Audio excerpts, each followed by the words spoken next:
Adjusting the temperature on your electric water heater is very easy. Most electric water heaters will look like this. If they're like the 30 to 60 gallon, you're going to have two element covers. There's a lower element and an upper element.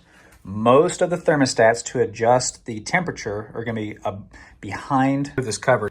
Some water heaters could be different. There may be a thermostat behind the lower cover, so you'll just have to take off the top one and see.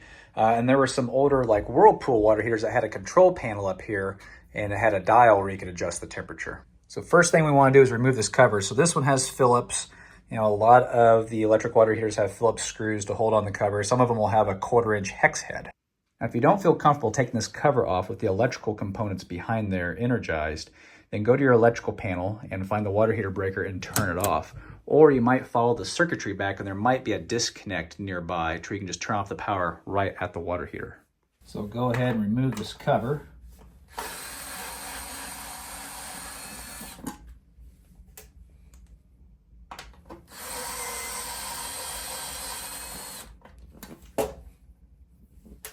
Now be careful when you remove this cover. When you pull it off, there should be some insulation and a plastic cover that prevents you from coming in contact with electrified components. If someone has been in here already in the past, there's a chance that maybe they didn't put that stuff back, and there may be, maybe they modified something, and it could be a potential shock hazard. So just be careful. So pull it off. And here's our insulation. We're going to pull that out. Set that aside. So here's what it looks like behind the cover. Up here is the thermostat. That is a reset button. And right there is where you adjust the temperature.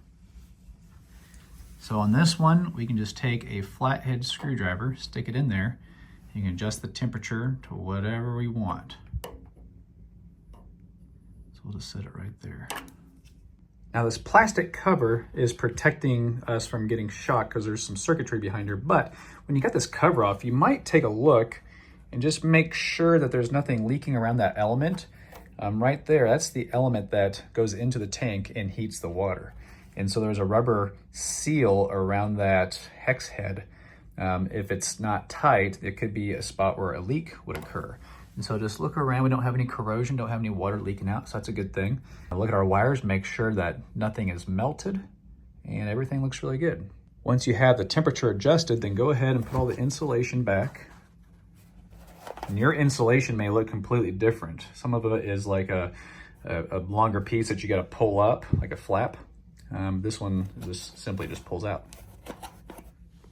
And don't be a bonehead. Put your cover back on. Don't leave all that stuff exposed.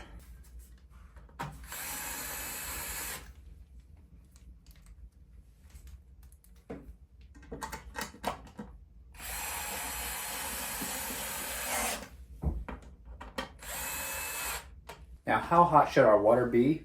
Anything 120 degrees and hotter will prevent bacteria growth inside the tank, but you do increase your risk of burns.